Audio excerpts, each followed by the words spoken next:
यो चाहिँ खारेको घिउमा घिउ तातिएपछि चामल फुकै चामल नभिजाइकन हाल्ने हो हैन।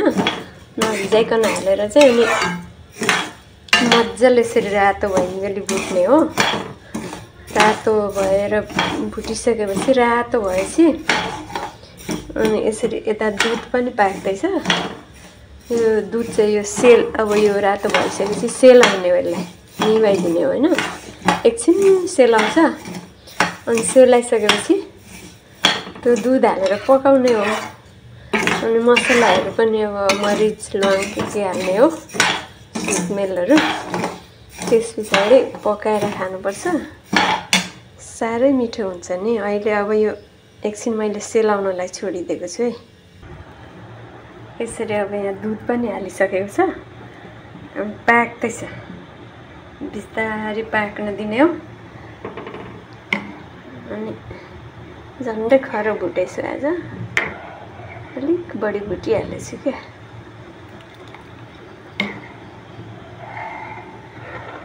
पाकेपछि अनि चट्ट यसमा चिनी मसला हालेर अनि खानुपर्छ सब्जी अचारसँग, मिठो हुन्छ। यसको नाम चाहिँ ढकन। अब यसरी यहाँ मसला छ, मसला लगाएर मिठो टेस्टी हुन्छ।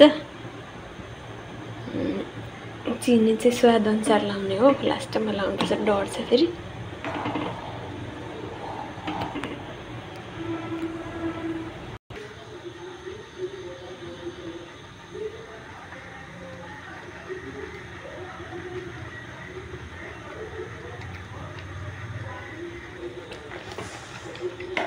चाहिँ पाक्न आँटिसक्यो है। अब अलिकति थोरै सुक्छ अनि पाक्छ। अलिक गिलो छ, त्यो चाहिँ खिर जस्तो गिलो हुँदैन, अलिक साह्रै ठिक हुन्छ फेरि।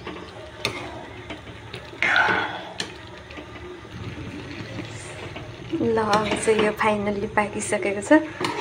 अब यसलाई आफ्नो स्वाद अनुसारको सब्जीहरूसँग सर्भ गरेर खान सक्नुहुन्छ। अब के गर्नु, यो पकाएको मात्रै देख्न मिल्ने, यसको कस्तो मिठो बास्ना आइरहेछ है। बास्ना र स्वाद चाहिँ आफैले पकाएर लिनु होला है। यहाँ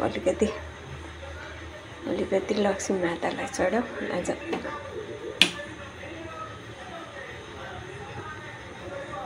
ल, थ्याङ्क यू।